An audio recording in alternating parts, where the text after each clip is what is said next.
हम क्योंकि मध्य प्रदेश की राजधानी भोपाल में इस समय हैं तो उसका एक कारण है।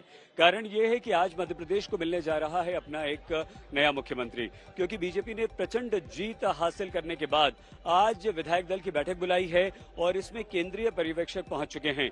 मध्य प्रदेश में 6 नाम मुख्यमंत्री पद की रेस में चल रहे हैं, 2 उप मुख्यमंत्री बनाने की बात चल रही है। तो क्या आज मुख्यमंत्री के साथ साथ 2 उप मुख्यमंत्रियों के नाम का ऐलान भी यहां पर केंद्रीय आलाकमान के से भेजे गए पर्यवेक्षकों द्वारा किया जाएगा? कौन है प्रस्तावक बनेगा, कौन उसका अनुमोदन करेगा, ये देखना दिलचस्प होगा। लेकिन सारे विधायकों को ये निर्देश दे दिया गया था कि आप किसी से बात नहीं करेंगे, मीडिया से बिल्कुल आप बात नहीं करेंगे। नाम तय हो चुका है। आला कमान यानी कि नरेंद्र मोदी, अशोक और अमित शाह ने नाम तय कर दिया है। जेपी नड्डा सुबह से मनोहर लाल खट्टर को निर्देश दे रहे थे कि आपको क्या करना है, कैसे बात करनी है, किसके पास जाना है, किससे मिलना है। शिवराज सिंह चौहान के पास वो गए थे। अशोक सिंघल हमारे संवाददाता लगातार हमारे साथ बने हुए हैं। अशोक, आप राजनीतिक संपादक हैं, आप नेताओं को बहुत अच्छी तरह से जानते हैं। ये मध्य प्रदेश में मुख्यमंत्री पद के दावेदारों में जो अनुशासन नजर आ रहा है, ये अनुशासन क्या है? ये बीजेपी का जो सबसे अनुशासित पार्टी कही जाती है वो अनुशासन है, आलाकमान का डर है, या कुर्सी हमें मिल जाए या हमारी कुर्सी छिन ना जाए? क्या है अशोक? देखिए सर, इसमें कई बातें हैं। एक तो ये कि उनको पता कि बोलने से, किसी के दावा करने से, क्लेम करने से उनको मुख्यमंत्री पद मिलने वाला नहीं है। पार्टी आलाकमान तमाम नेताओं की जो फहरिस्त है, 163 विधायक जो चुन के आए हैं, और इसके अलावा अगर इसके बाहर भी अगर सोच रही होगी तो सबके बारे में डिटेल है। आलाकमान के बारे में सबके बारे में जानते हैं, किसकी क्या मेरिट है, किसको मध्य प्रदेश में आगे की राजनीति के लिए लाना बेहतर होगा। 2024 के जो चुनाव है और कास्ट इक्वेशन, ओबीसी है या राजपूत है या जो जो चेहरे उनको चाहिए होंगे, तमाम इक्वेशंस को ध्यान में रखकर ही पार्टी आलाकमान फैसला करेगा। इसलिए कोई भी नेता अगर बोलेगा उससे फायदा होने वाला नहीं है। उनको पता है कि 2014 की बाद की बीजेपी जो है वो अलग तरह की बीजेपी है, वो पहले जैसी बीजेपी नहीं है। क्योंकि प्रधानमंत्री नरेंद्र मोदी, अमित शाह डिसिप्लिन को बहुत ज़्यादा पसंद करते हैं। हमेशा पार्लियामेंट के भीतर भी अगर देखा हो, पार्लियामेंट्री पार्टी में भी हमेशा से प्रधानमंत्री कहते हैं कि प्रवक्ताओं का काम है बोलना, दूसरे नेता सिर्फ अपने विषय के बारे में बोलें, अपने अगर मंत्री है तो अपने मंत्रालय के बारे में बात करें, जब उनको कहा जाता है तब बोलें।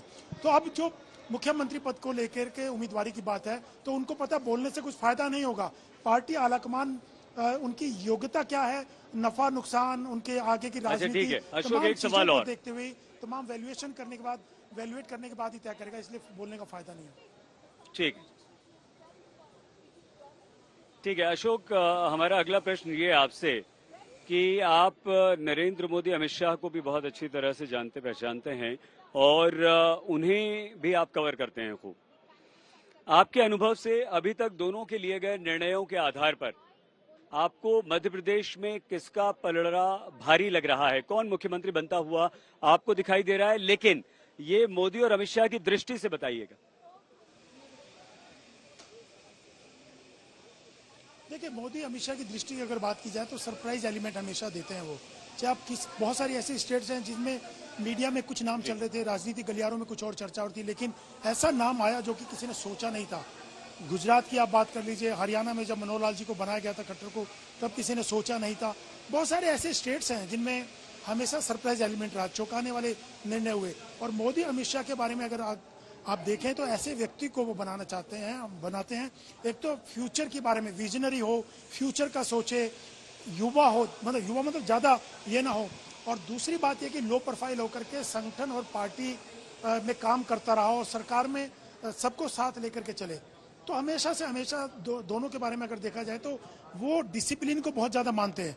जो डिसिप्लिन, अनुशासन वाला व्यक्ति होगा, जिसका संगठन का अनुभव रहा हो और जो सरकार में सबको साथ लेके चले, आगे की राजनीति को कैरी कर सके। अशोक, हम आपके पास दोबारा आते हैं। अशोक, हम आते हैं दोबारा। हम अपने साथियों से थोड़ा निवेदन करेंगे कि इधर हो जाएं। ये सारे इंतजार कर रहे हैं कि तो कौन होगा, लेकिन देखिए क्या जबरदस्त माहौल है।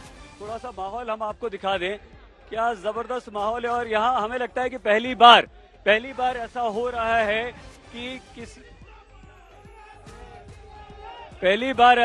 है कि कोई यहाँ पर नारे लग रहे हैं।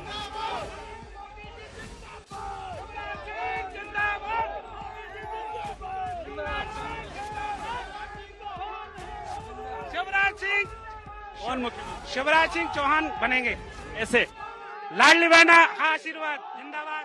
ये पहली बार, हम आपको बता दें कि पहली बार हमें यहाँ पर ये देखने को मिला है कि इस तरह से कोई नारेबाजी हो रही है और यहाँ अंदर विधायक दल की बैठक चल रही है। हमें थोड़ा सा इंतजार और करना पड़ेगा, हमें मुश्किल से आपको 5 बजे तक का इंतजार करना पड़ेगा और 5 बजे हमें मध्य प्रदेश का मुख्यमंत्री कौन होगा उसका नाम यहाँ पता चल जाएगा।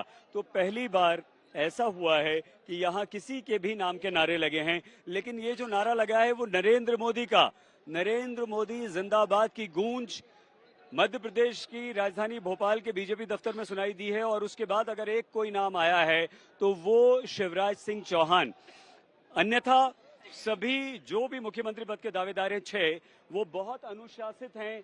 उनके साथी, उनके समर्थक, उनके कार्यकर्ता सभी अनुशासित हैं। किसी ने भी यहाँ नारेबाजी नहीं की है, सब इंतजार कर रहे हैं। सबके मन में ये है कि हमारा नेता, हम जिसे चाहते हैं वो मुख्यमंत्री बन जाए। लेकिन पहली बार इस समय यहाँ भोपाल में ये नारेबाजी हुई है। हम 2-4 बातें आपको और बता दें, वो ये कि 163 विधायक अंदर हैं, सबसे 1 to 1 बातचीत हो चुकी है, लंच हो चुका है और एक सभी के साथ एक फोटो खिंचवा लिया गया है। वो फोटो हालांकि अभी मीडिया को नहीं दिया गया, सारे के सारे नवनिर्वाचित विधायकगण जो हैं उनका फोटो। अब एक करके सबसे बात की गई है, लेकिन नाम तय हो चुका है आला कमान से, यानी कि नरेंद्र मोदी और अमित शाह से। वो बीजेपी के राष्ट्रीय अध्यक्ष जेपी नड्डा को बता दिया गया, उन्होंने मनोहर लाल खट्टर को बता दिया, उन्होंने आकर विधायकों से, क्षमा सर, उन्होंने आकर विधायकों के सामने वो नाम रख दिया, रायशुमारी हो गई।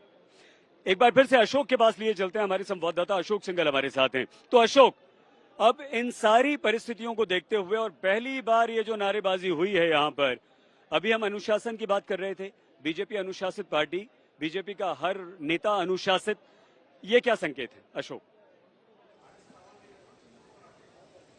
नहीं, देखिए, सब तरह के समर्थक होते हैं, कार्यकर्ता होते हैं, क्योंकि शिवराज सिंह चौहान अभी मुख्यमंत्री हैं, मध्य प्रदेश के लंबा समय तक मुख्यमंत्री रहे हैं। आगे क्या होगा पता नहीं, लेकिन कुछ समर्थक हैं जो इमोशनल हो जाते हैं, भावना में अपने नेता को चाहत होती है उनको कि वो मुख्यमंत्री बने। हालांकि सुबह से ऐसे कोई नारेबाजी नहीं थी, लेकिन बीजेपी ऑफिस के बाहर सब तरह के समर्थक खड़े हुए हैं, चाहे वो प्रहलाद पटेल के हों, नरेंद्र सिंह तोमर के हों, कैलाश विजयवर्गीय के हों, शिवराज सिंह चौहान के हों, लेकिन सब लोग चुप्पी साधे हुए हैं। वो चाहते तो है कि उनका नेता मुख्यमंत्री बने, लेकिन उनके चाहने से कुछ नहीं होता। लेकिन अब शिवराज सिंह चौहान के नारे लगे हैं, फोटो भी लिए घूम रहे हैं कुछ लोग शिवराज सिंह चौहान की, अलग अलग नेताओं की। लेकिन ये कार्यकर्ताओं का एक अपना स्वभाव होता है, कुछ कार्यकर्ता अपने नेता के बारे में बोल बैठते हैं, कुछ नहीं बोल पाते। तो ये एक उनका अपना एक स्वभाव होता है, एक टेंडेंसी होती है कार्यकर्ताओं की, समर्थकों की, जो अभी दिखाई दी कि शिवराज सिंह चौहान को लेकर के वो चाहते कि उनका नेता मुख्यमंत्री बने। लेकिन पार्टी आलाकमान और विधायक दल की बैठक में यह तय हो पाएगा कि कौन मुख्यमंत्री बने।